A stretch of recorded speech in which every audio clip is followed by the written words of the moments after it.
Бишкектин Ак Кулат майданы бардык облустардан келген меймандарын тосуп алды. Эзелтеден ойнолуп келе жаткан Көкбөрү оюнунун күйөрмандары мында өз командаларына колдоо көрсөтүү үчүн топтолду. Катышуучулардын саны өткөн жылга салыштырмалуу көбүрөөк. Кыргызстандын бардык аймактарынан келген 16 команда оюн көргөзүп, мыктынын мыктысы тандалат.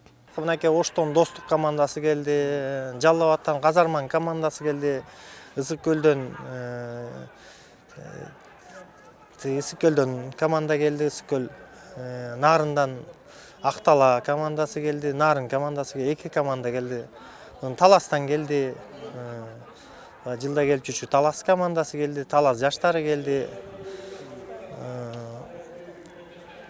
Ушуга калгандары бул Бишкек чүй кеминден быйылкы дагы өзгөчөлүк кеминден бир команда жаш команда келип кошулуп атат биздин арабызга.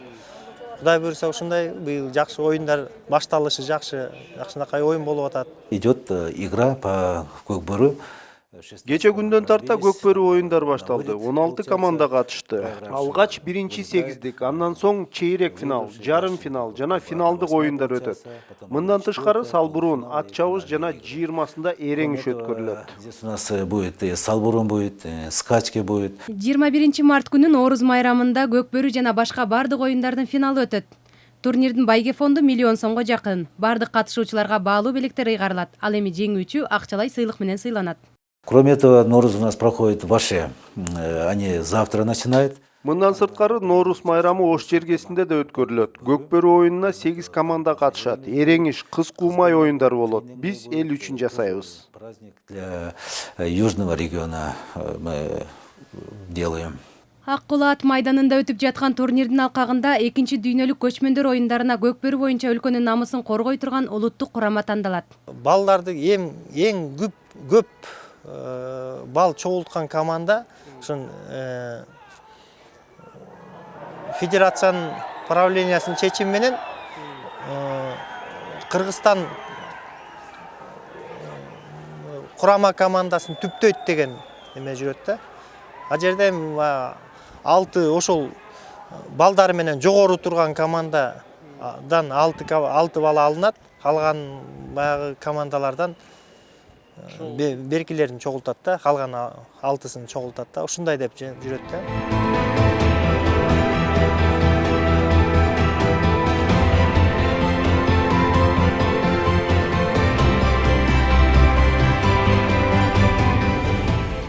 Бүгүн экинчи көчмөндөр оюндарына улуттук спорттун бардык түрүнөн тандоо өтөт. Процесс отбора мы дали задачи по всем видам спорта до 1 июня определить сборную команду. Потому что там... Тандоо учурунда биз спорттун бардык түрлөрү боюнча курама командаларын аныктагыла деп тапшырма бердик. Бул жерде тандоо жарыш түрүндө болот. Себеби бирден гана команда катышат. Көкбөрү оюну боюнча Нооруз майрамында аныкталат.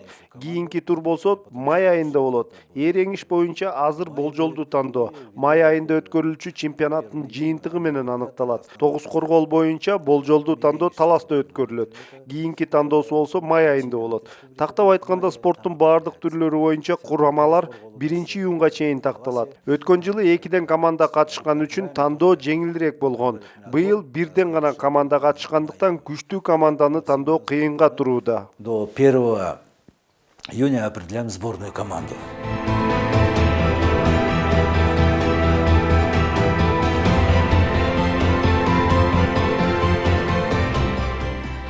Федерациянын айтымында июнда күчтүү татыктуу курамалар белгилүү болот.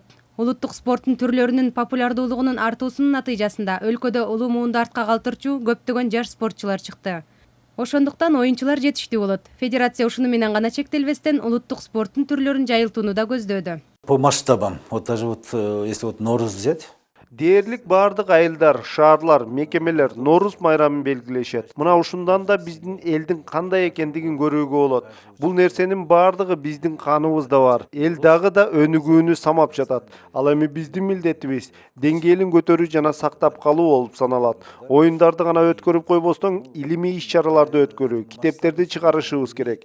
ЮНЕСКОга улуттук спортубуздун көптөгөн түрлөрүн да киргизүүнү көздөп жатабыз.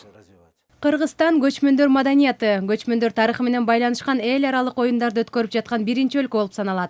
Иш-чаранын негизги максаты Кыргызстанды жана улуттук спорттун түрлөрүн түрк тилдүү мамлекеттерде гана эмес, бүткүл дүйнө жүзүнө таанытуу.